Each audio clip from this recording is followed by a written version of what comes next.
আমি পৌঁছে গেছি আর এখন বৃষ্টি চলে এসেছে প্রচুর। এখানে কি হচ্ছে, এখানে দেখো কত কচুরিপানা কি করছে।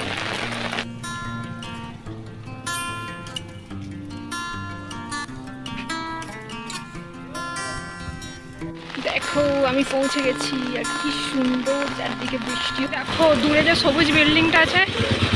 সকালবেলা হঠাৎ করে বেল বাজলে না একদম ভয় লেগে যায় জানো তো। দেখছি যে আমাদের মানে এখন হঠাৎ করে বেল বেজেছে, তো দেখলাম হেলথ সেন্টার থেকে ওই দিদিরা এসেছে কি ওই পোলিওর বোধহয় মানে ওই যে লিখে যায় না কি নাম্বার লিখে যায় ওগুলো লিখে যাচ্ছে। আর ওই কোনো কিছু সার্ভে হচ্ছে, মেবি জ্বর সর্দি কাশি হয়েছে কিনা, তারপরে গায়ে কিছু দাগ আছে কিনা।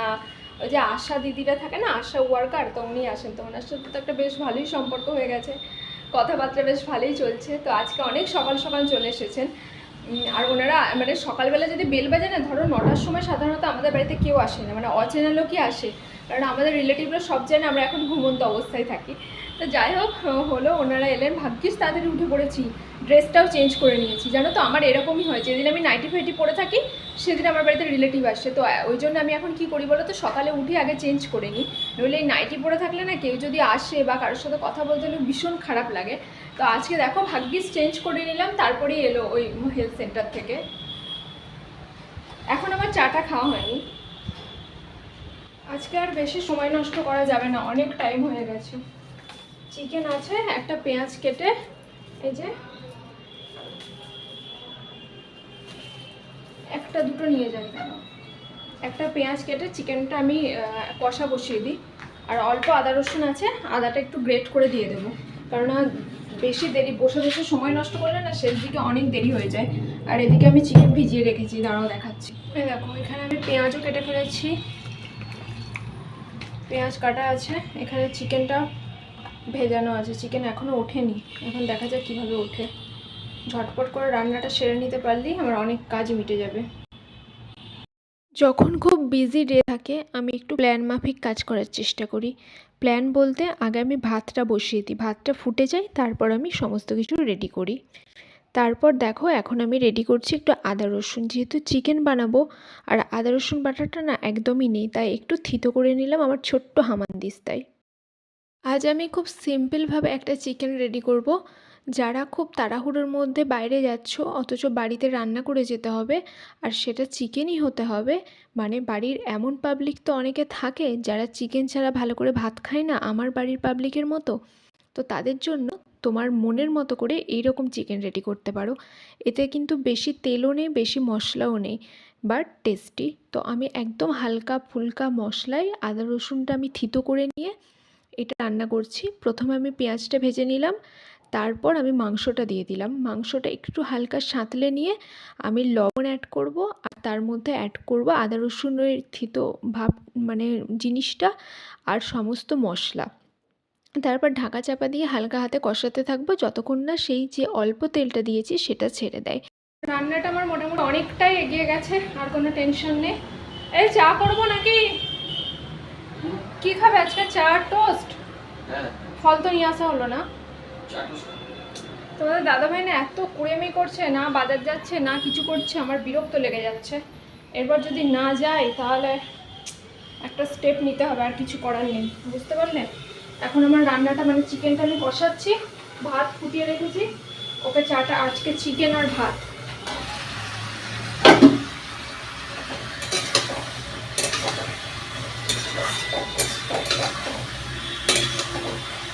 অল্প তেল অল্প মশলা। চিকেনটাকে আমি কষিয়ে কষিয়ে একদম লাল করে ফেলেছি, কিন্তু এতে বেশি মশলা নেই। এখন আমি গরম জল অ্যাড করে দেবো, আর ঝোলটা তোমরা যেরকম খেতে চাও সেরকম রাখবে, আমি একটু ঝোলঝোলই রাখবো। তাড়াতাড়ি করলে সব কিছুই হয়ে যায়, 10টার মধ্যে রান্না বান্না পুরো কমপ্লিট হয়ে গেল। চিকেন হচ্ছে, ভাত বসিয়ে দিয়েছি, এখন এদিকে দরজাটা খোলা হয়নি। ঠান্ডা হাওয়া, পান্ডুয়াটা না এই শুক্রবারে একটু ভালো লাগে, অন্যদিন এত পরিমাণে ভিড় থাকে যে একদম মানে রাস্তা দিয়ে হাঁটতে ইচ্ছা করে না। সত্যি এই সমস্ত ছোট জায়গাগুলো এত কনজেস্টেড হয়ে আসছে, অন্যদিন প্রচুর ভিড় থাকে। এখন বিছানাটা পরিষ্কার করব, তারপর আমি স্নান করবো। আজকে আবার চুলে শ্যাম্পু করবো, চুলটা খুব চিটচিটে করছে। বিছানা স্নান ধান করে রেডি হয়ে গেছি, এখন যাচ্ছি হচ্ছে একটু পঞ্চায়েতে। কালকে হঠাৎ করে পঞ্চায়েত থেকে ফোন এসেছে যে আধার কার্ড জমা দিতে হবে একটা কাজের জন্য। আমি তো একবারে আকাশ থেকে পড়েছি। তারপর ফোন করলাম, প্রথমে আমার বিশ্বাস হয়নি, আমি ভাবছি হয়তো ফ্রডও হতে পারে। আজকাল তো এইসব পঞ্চায়েত, পৌরসভা এইসব জায়গাতে ভীষণভাবে ফ্রড হচ্ছে। তারপর জানলাম যে না, মুখটা দেখো কেমন হয়ে গেছে, খড়খড়ে হয়ে গেছে। তারপর জানলাম যে না, এটা হচ্ছে সঠিক। তারপর বললো, কালকে ফোন করে বলছে যে আজকেই আসুন দুপুরবেলা। যে আজকে তো এখন যাওয়া সম্ভব না, আমি এখন ব্যস্ত আছি। বলছে তাহলে কালকে এই 11:30 12টার মধ্যে আসবে। তো রান্না বান্না করে সব কিছু করে যেতে দেরি হয়ে গেল। তো হেয়ার ওয়াশ করলাম, আর কিছু খাইনি, 1 গ্লাস ছাতুর শরবত খেয়ে চলে যাচ্ছি। এখন আধার কার্ড জমা দিতে হবে, আধার কার্ডটা জমা দিয়ে চলে আসবো। আর আমাদের পঞ্চায়েত হচ্ছে অনেকটাই দূর এখান থেকে, মানে আমাদের গ্রামের বাড়ি থেকেও দূর ছিল, এখান থেকেও দূর। তবে গ্রাম থেকে একটু যাতায়াত ব্যবস্থাটা প্রবলেম ছিল, এখান থেকে যাতায়াতটা সুবিধা। এখান থেকে অটো ধরবো, 20 টাকা মেবি ভাড়া নেবে, নেমে একটু হেঁটে গিয়েই পঞ্চায়েত, আবার অটো ধরে ফিরে আসবো। তো এখন তাড়াহুড়ো করে বেরোচ্ছি। আর এত বিরক্ত লাগছে না, এরকম পঞ্চায়েত বলো, ব্লক অফিস বলো, এইগুলোতে না মানে কাজ করতে গেলে না আমার খুব রাগ ধরে, এত হ্যারাসমেন্ট হয় এগুলোতে। আর আমাদের পঞ্চায়েতটা তবু ভালো এরিয়া, আমাদের বিডি অফিসটা যে কী গ্রামে, যে তোমাদের বলে বোঝাতে পারবো না। তো যাই হোক, চলো আমি রেডি হয়ে গেছি, এখন তাড়াতাড়ি বেরোয়। আর একটাই কি ভালো, আজকে ওয়েদারটা খুব সুন্দর আছে। বেরিয়ে পড়েছি, পুরো ঠিক করেছিলাম ডট 11:30টায় বেরোবো, এখন 11:29। টাইমের ব্যাপারে আমি বরাবরই খুব বেশি পাংচুয়াল, বিশেষ করে কোনো অফিসিয়াল কাজকর্মে। তাছাড়া আমি যত তাড়াতাড়ি যাব তত তাড়াতাড়ি ফিরতে পারবো। আমার জেরক্স বাড়িতে করা ছিল, আধার কার্ড, ভোটার কার্ড, এগুলোর জেরক্স আমি সবসময় বাড়িতে রেখে দিই, কেননা এগুলো তো যে কোনো জায়গাতেই দরকার হয়। তখন হঠাৎ করে যদি আবার জেরক্স করতে যেতে হয় তো খুব অসুবিধা হয়ে যায়। তো আমার একদম আনকোরা আধার কার্ড, ভোটার কার্ড ছিল, নিয়ে নিয়েছি, অরিজিনালগুলো নিয়ে নিয়েছি। এখন জাস্ট যাবার অপেক্ষা, অটো পাবো, অটো কখন ছাড়বে, যতক্ষণ পৌঁছতে সময় লাগে আর জমা দিতে সময় লাগে, সাথে সাথে আমি ব্যাক করব। রান্না বান্না হয়ে গেছে, এসে ভাত খেয়ে আবার এডিট করতে হবে। চলো আবার অটোতে উঠে কথা বলছি। আজ আমার লাকটা খুব ভালো ছিল, আমি গিয়ে একটা ভর্তি অটো পেয়ে গেছি। আমার জন্য একটা সিট ফাঁকা ছিল, উঠে পড়লাম। দেখো আমি পৌঁছে গেছি, আর কি সুন্দর চারদিকে বৃষ্টি হচ্ছে।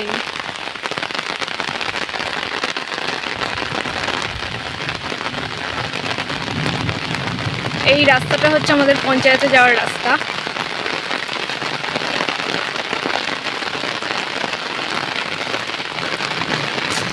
এই রে, এখানটা কি করে যাব? আমি পৌঁছে গেছি, আর এখন বৃষ্টি চলে এসেছে প্রচুর। এখানে কি হচ্ছে, এখানে দেখো কত কচুরিপানা কি করছে। কি দারুণ ওয়েদারটা লাগছে, এরকম গ্রামের পরিবেশ না এখন খুব ভাল লাগে জানো। সবসময় গাড়ির মাঝখানে থেকে না একদম ভাল লাগে। এই বাবা, এখানে জল জমে গেছে। আমি না অটো থেকে নেমে পড়লাম, কেন বলো তো, আমি ভাবছি যদি আমি বেশিক্ষণ অটোতে বসে থাকি আমার কাজটা মিটবে না, তার থেকে গিয়ে কাজটা মিটিয়ে দিলে হয়ে যাবে। কি ভাল লাগছে দেখো পেছনের রাস্তাটা, কি দারুণ, সবাই আসছে হেঁটে। চলো আমি এক্ষুনি পৌঁছে যাবো, আগে যাই, গিয়ে কাজটা মেটাই, তারপর আবার কথা বলছি। ও দূরে যে সবুজ বিল্ডিংটা আছে, এটা হচ্ছে পঞ্চায়েত।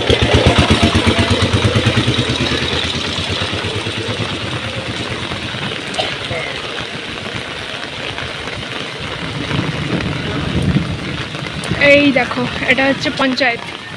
পঞ্চায়েতের সামনেই রয়েছে এই স্কুলটা। তো স্কুলটা মেবি 10 পর্যন্তই আমার জানা ছিল, এখন 12 পর্যন্ত উন্নত হয়েছে কিনা সেটা ঠিক বলতে পারবো না। কাজ মিটে গেছে, কিন্তু বৃষ্টি পড়ছে, এখন কি করে বেরোবো? তবে অটো চেপে পড়তে পারলে কিন্তু ছেড়ে দেবে, চলেই যাই। পঞ্চায়েত থেকে এই রাস্তাটা পার হয়ে এসে তারপর অটো ধরতে হয়। আর এই রাস্তাটা পার হওয়ার পথে এত সুন্দর প্রাকৃতিক পরিবেশটা থাকে, পুরো মন ভালো হয়ে যায়। আর এই যে নিচু ব্রিজটা দেখছো, এই ব্রিজটা যখন প্রচণ্ড বৃষ্টি হচ্ছিল পুরো ডুবে গিয়েছিল জানো তো, আর নৌকা চলাচল করছিল। আর সেই দৃশ্যটা যে আমি কিভাবে মিস করেছি, এখনও ভাবলে মন খারাপ হয়ে যায়। আর এত আজকে বৃষ্টিটা হচ্ছে বলে মানে পরিবেশটা এত সুন্দর হয়ে গেছে, আর চারিদিকে সবুজ আর সবুজ, খুব সুন্দর পরিবেশ। সত্যি বলছি, আমার না এখন মন চাইছে এরকম দূরে কোনো পরিবেশে গিয়ে হোমস্টেতে 2 দিন কাটিয়ে আসি। এত ইচ্ছা করছে, সত্যি বলছি, এই কোলাহলে থেকে থেকে না মাথা পুরো আর কাজ করছে না। কোলাহলে থাকার ইচ্ছেটাই চলে গেছে। এবারে একটু নির্জন এলাকায় বাসস্থান খুঁজতে হবে। দূরে দেখছি এক অটো দাদা আমাকে দেখে হর্ন দিচ্ছে। আমি তো প্রথমে অতটা বুঝতে পারিনি, ভাবছি হয়তো ছেড়ে যাবে না, সাইডের জন্য হর্ন দিচ্ছে। তারপর আমি যখন বুঝতে পারলাম, আমি দৌড়ে দৌড়ে যাচ্ছি, আর উনি বলছেন যে আপনি তো হাত দেখাবেন, তাহলেই তো আমি বুঝতে পারবো। আর পাশ থেকে একজন বলছেন যে উনি হয়তো যাবেন না, এই মাত্র তো আমি ওনাকে নিয়ে এলাম। মানে আমার কাজটা কত তাড়াতাড়ি মিটে গেছে বোঝো তাহলে।